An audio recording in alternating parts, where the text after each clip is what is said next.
In the last chapter, chapter 7, we started talking about chronic pain versus acute pain. And we talked about nociceptive chronic pain, which results from the continual stimulation of nociceptors by a tumor or by some other problem. So nociceptive chronic pain serves a useful biological function of protecting damaged tissues. So now we're going to start to talk about neuropathic chronic pain and pain matrix dysfunction. And we're going to talk about some specific pain syndromes, including fibromyalgia and some different headache syndromes. And what's the difference? What's the difference between neuropathic chronic pain and nociceptive chronic pain?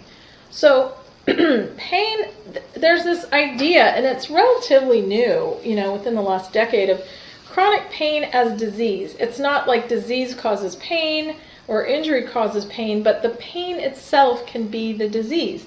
It's more than just a simple sensation that arises from tissue injury.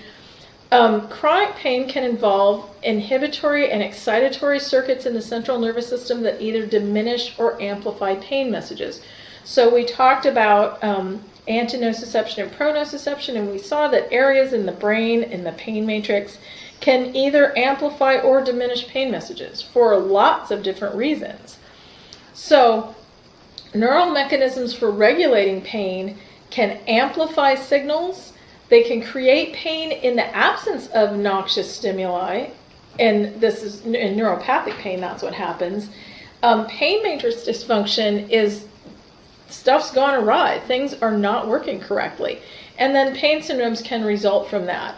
So neuropathic pain or pathologic pain has no beneficial biological function. So chronic nociceptive pain has the biological function of protecting damaged tissues. Chronic neuropathic pain has no beneficial biological function. It's actually dysfunction.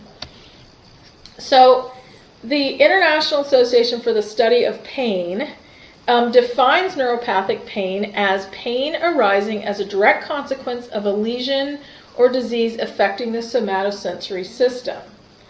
So there are people who their individual genetic code produces less of the enzyme that regulates the levels of catecholamine and encephalin, which are internal endogenous chemicals. They're twice as likely to develop neuropathic pain as those who produce more of the enzyme. So you can have like an inherent disability, if you want to say it that way, or an inherent inclination to experience or develop neuropathic pain. And that's a bummer. Thanks, Mom and Dad and Grandma and Grandpa for the genetic code that produces that. But like I was saying too about the Adrienne Lowe workshop that I recently did, there's a difference in how men and women experience pain. There's differences in children who do contact sports versus children who don't, and children who were in the neonatal ICU as infants. So there are lots of different things can contribute to the future development of neuropathic pain. So there are symptoms that are associated with neuropathic pain, and I want you to know the definitions of these. So paresthesias are painless abnormal sensations in the absence of nociceptor stimulation. So they arise from dysfunctional neurons. We're getting bad signals. Typically, paresthesias are described or experienced as tingling or prickling sensations. So lesions anywhere along nociceptive pathways from peripheral nerves to the somatosensory cortex can produce paresthesias. A lot of times after a stroke, if the somatosensory cortex was affected, people will experience paresthesias. So it's abnormal sensation, not usually pain, but it's tingling or prickling sensations. So dysesthesia is an unpleasant, abnormal sensation that is either evoked or spontaneous. So spontaneous dysesthesia is often described as a sensation of burning pain, shooting, or electrical sensations. A similar shooting pain is elicited by like hitting your funny bone, striking the ulnar nerve at the elbow. So it's unpleasant. It's an abnormal sensation when it's a dysesthesia, but it's that same kind of nervy shooting or electrical sensation that you get when you hit your ulnar nerve. So it can be, you don't have to have an evoking incident. It can just be spontaneous. So allodynia and hyperalgesia are types of dysesthesias, and allodynia is pain evoked by stimulus that would normally not cause pain. So normally if you just light touch doesn't cause pain, it's actually usually a pleasant sensation. But with allodynia, something that would normally cause a pleasant sensation instead causes pain. So that's a dysesthesia. It's an abnormal symptom. We talked about primary hyperalgesia with regard to nociceptive pain, but secondary hyperalgesia is excessive sensitivity to stimuli that are normally mildly painful in uninjured tissue. So like the pinprick sensation, it's hypersensitivity. The primary hyperalgesia, that's the nerves are just sensitized as a result of tissue damage. It's like the sunburn hot shower example that I gave in the last section.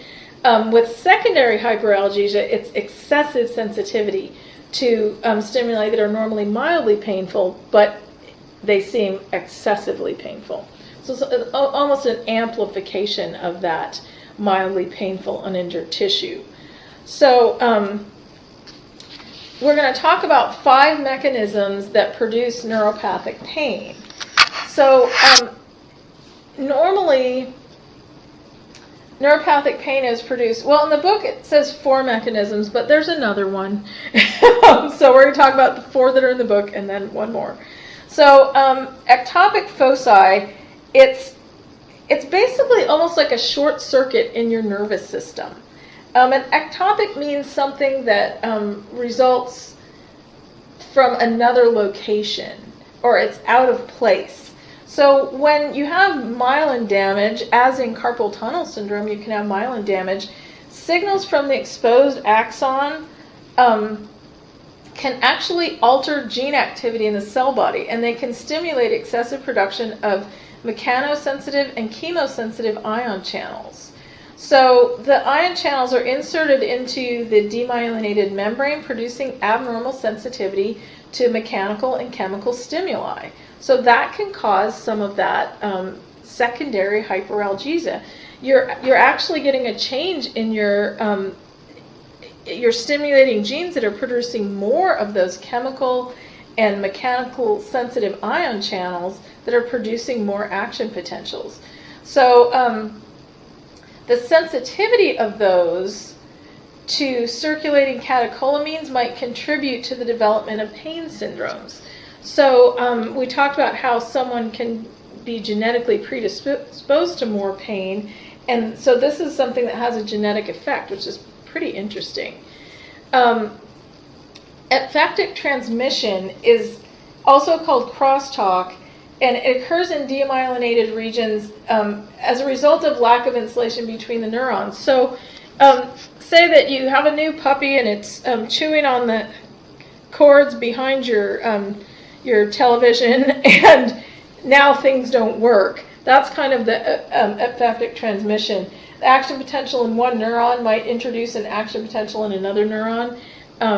It's bad wiring, basically, or bad puppy. So structural reorganization of the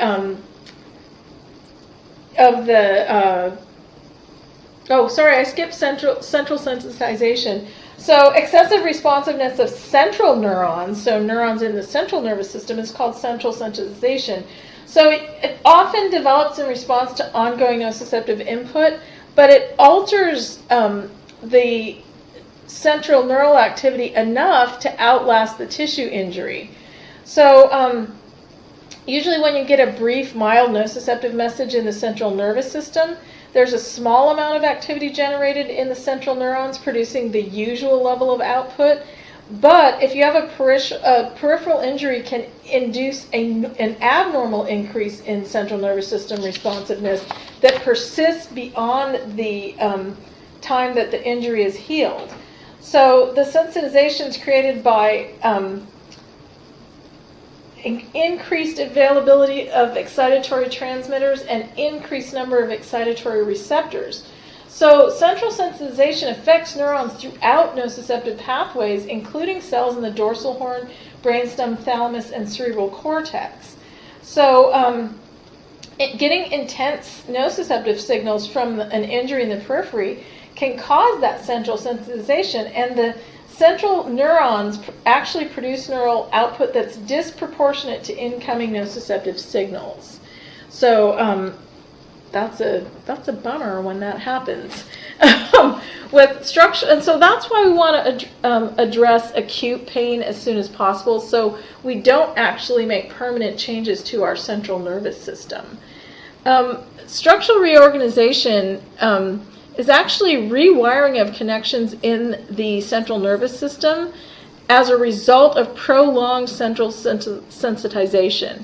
So you actually get structural changes in the dorsal horn, withdrawal of C fiber axon terminals from the dorsal horn, and growth of new A beta fiber axons into the regions of the spinal cord that normally only receive C fiber endings, which means now those A beta fibers are connected to what used to be nociceptive pathways. So stimulation of A beta fibers can actually cause pain, which stinks because that's one of our pain control mechanisms. So you actually physically remodel your neural pathways, and it can screw up your life. So the structural reorganization can help you in healing, but it can also shoot you in the foot with chronic pain. So there's some graphics from the book on structural reorganization, which are pretty interesting, but it's too small here, so I will let you look at it in the book. It's figure 8.4. Neuropathic pain can arise from abnormal neural activity in the periphery, the central nervous system, and the dorsal horn. So all of those sites can have changes that from abnormal neural activity that can generate neuropathic pain, which is just not fair. And the one part that I didn't mention back here is the altered top-down modulation, and that is pain matrix dysfunction. And we'll talk about that a little bit more later. So now our normal anti-nociception systems from the top down aren't working, and we have the inability to modulate our pain. Okay. So you can have peripheral generation of neuropathic pain. Injury or disease of the peripheral nerves can result in sensory abnormalities. Complex regional pain syndrome is one of these that can cause this, and we'll talk in detail about that a little bit later. Complete nerve resection surgically can result in a lack of sensation from that nerve's receptive field. You will often see people after orthopedic surgery that have a numb area where the nerve was cut. They do eventually grow back, but you have that abnormal sensation in that area.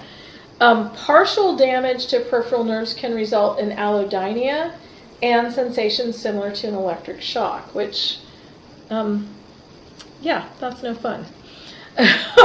Peripheral abnormalities causing neuropathic pain include that crosstalk, that epiphaptic transmission that occurs in demyelinated regions, and ectopic foci in injured nerves that occur at the nerve slump in areas of myelin damage or in dorsal root ganglion somas. So it's basically peripheral damage that generates neuropathic pain. So deafferentation is where you lose your sensory afferents completely. So it can be from severing or a traction injury. It can be complete or partial. So neurons in the central nervous system may become abnormally active when peripheral sensory information is completely absent.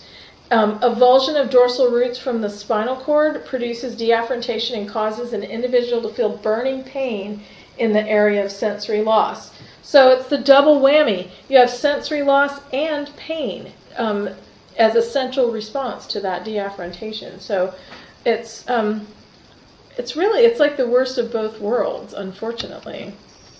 So there are biological consequences to neuropathic pain, biological factors and consequences. So the biological factors is you end up with abnormal sensory processing, and depression and anxiety can result from it because it sucks, basically. I mean, I know that's a silly way to say it, but I can see why people will be depressed and anxious when they have abnormal sensory processing and abnormal pain responses. The consequences of that neuropathic pain can be distress and fear of becoming someone that they don't want to be. They're saying, I don't want to be this person who always has pain. And I talk to people all the time who say that. They go, this isn't me. I'm an active person. I like doing things. Why am I in so much pain? And it's really distressing to them. Poor memory, because the areas in our brain that are associated with memory are now in a pain meeting. They're taken up by that pain and they don't have time to remember things. Psychological reactions including depression, anxiety, and guilt. Some people actually feel guilty about having a lot of pain, like they're taking time away from their friends and family. They're not doing it on purpose, but you can feel guilty about that. It can limit your social roles, parenting, friendship, your partner. I was working with a young woman in the chronic pain education program, and she said one of her goals for getting rid of her pain was to getting back into a normal sexual relationship with her partner, because her chronic pain was keeping her from doing that. Mobility problems can be a consequence of neuropathic pain, and difficulties with the normal activities of daily living. So neuropathic pain can seriously affect your life, and it's a really difficult thing to deal with.